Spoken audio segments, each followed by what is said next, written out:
both basic and specialized, is always considered to be the last line of defense between a hazard or hazards and the worker.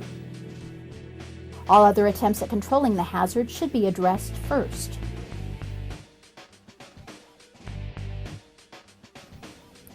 The hazard assessment will determine which specialized PPE may be required, but in any case, the following basic PPE as outlined in this DVD must always be followed.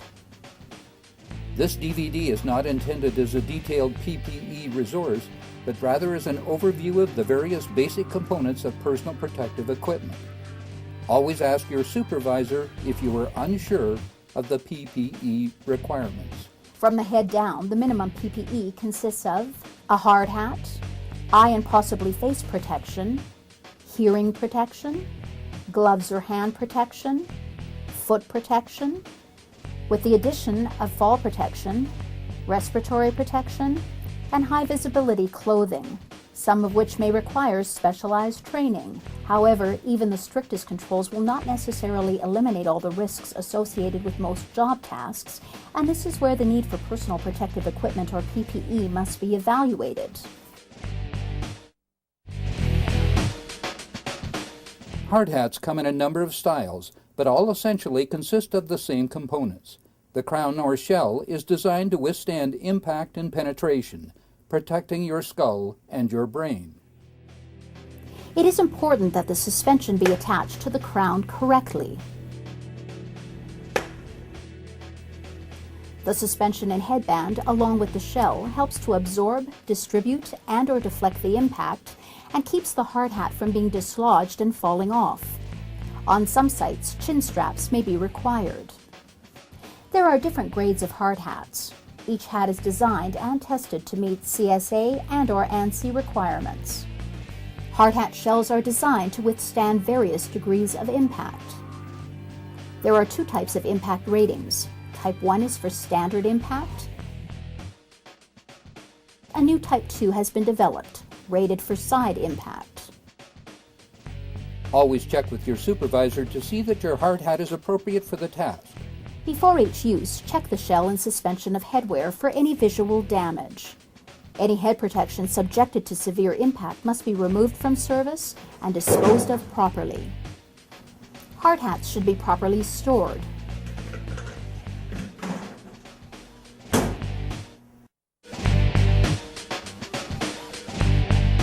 We often take for granted the precious organs that provide one of our most important senses, our eyes. And on a work site, there are many hazards that can severely damage or injure your eyes, possibly resulting in the loss of an eye or permanent blindness.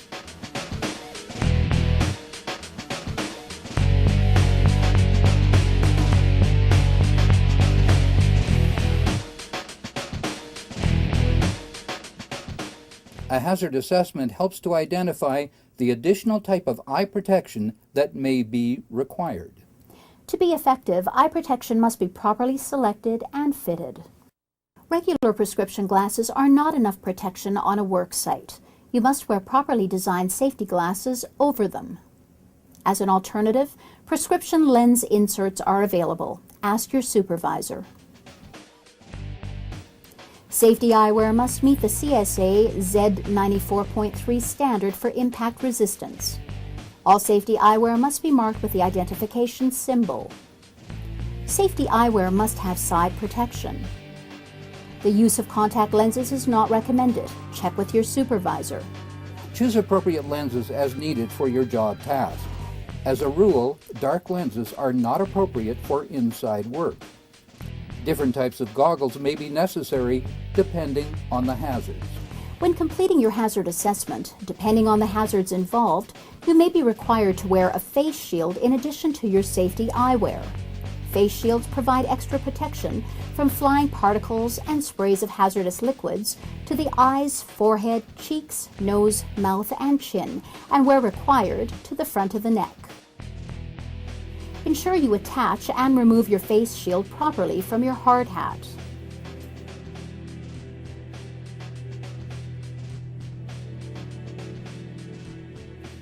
Be sure it fits. Choose appropriate protective eyewear that fits firmly but not tightly, and that sits as close to the eyes as possible without the eyelashes hitting the lenses. A good rule of thumb is that it should be difficult to stick your finger in between your face and the glasses. Also, some safety glasses have adjustable arms. Always make the adjustments to ensure a proper fit. Maintain it properly. Check equipment before each use. Clean dirty lenses and frames. Repair or replace lenses that are scratched, cracked, pitted, faded, etc. Store equipment in a safe place to prevent damage. Do not alter or modify equipment. Wear it. The best safety equipment in the world is no good unless you use it. Remember, it only takes a single act of carelessness to destroy your eyes forever. That is too great a risk to take with something as precious as your sight.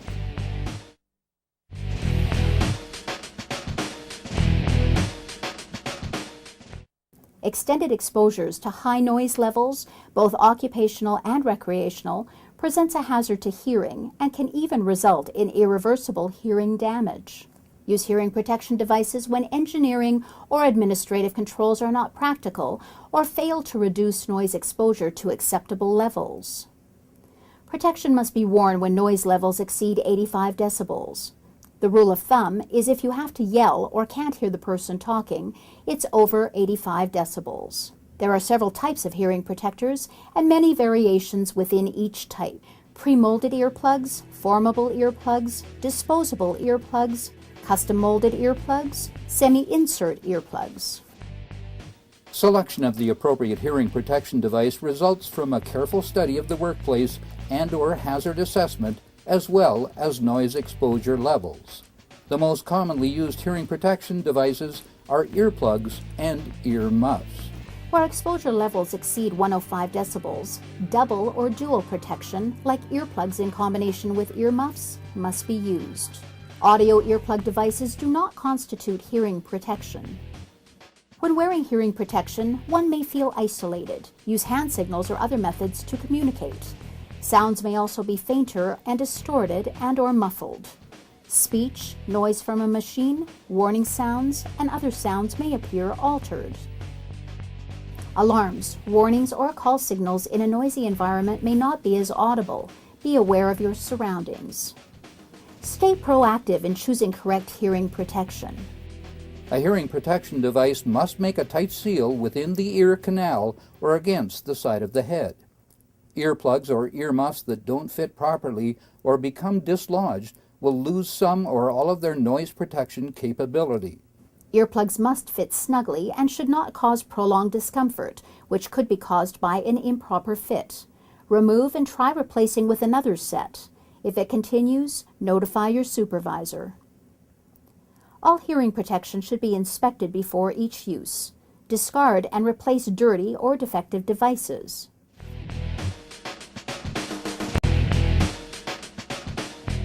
Gloves are intended to protect your hands from a wide variety of hazards.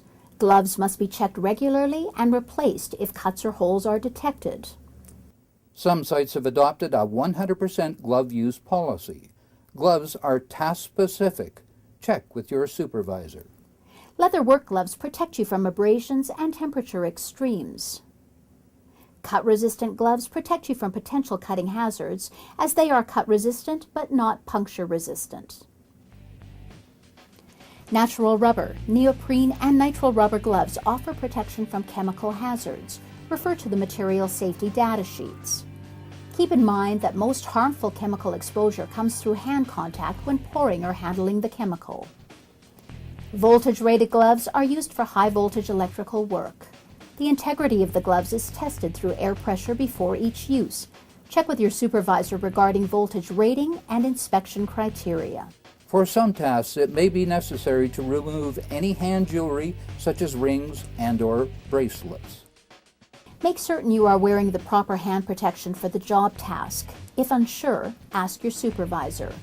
There are many specialty gloves available, such as pinch protection gloves. And remember, gloves come in many sizes for both men and women.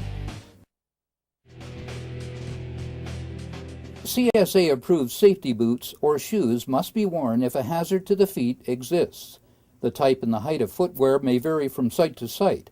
The CSA green triangle indicates sole puncture protection with a Grade 1 protective toe. Lace them up to the top and tight enough to ensure a snug fit to minimize the potential for tripping.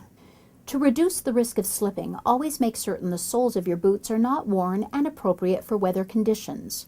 Like a good set of tires, your boots need tread to give you grip. When selecting your footwear, ask yourself, are these comfortable enough to walk in all day? Do my feet slip as I walk in them? Are they light enough to wear all day? Do they provide enough ankle support? Try on various styles to compare the differences in fit and determine the most comfortable for your feet. Remember, unlike regular boots or shoes, they will not stretch out to fit. Check protective footwear before and after each use. If there are any cracks in the soles, worn treads, breaks in the leather, exposed toe caps, or similar damage that reduces the protective qualities of the footwear should be replaced. Depending on the worksite hazards, you may be required to wear limb and body protection. If there is a danger to hand, arm, leg, torso, or skin, it's the employer's responsibility to ensure the worker wears properly fitted hand, arm, leg, or body protective equipment that is appropriate to the work site, and the hazards involved.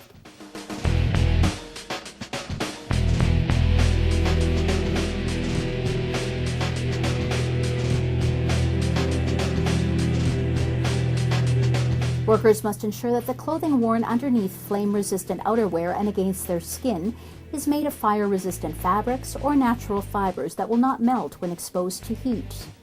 Check with your supervisor about the requirements for wearing hoodies on your site. It is also the employee's responsibility to use and wear proper body and limb protection. And further, if you are working with chainsaws or cutting devices out in the open, you will require cut-resistant leggings and torso protection. Protect your knees from injury as required.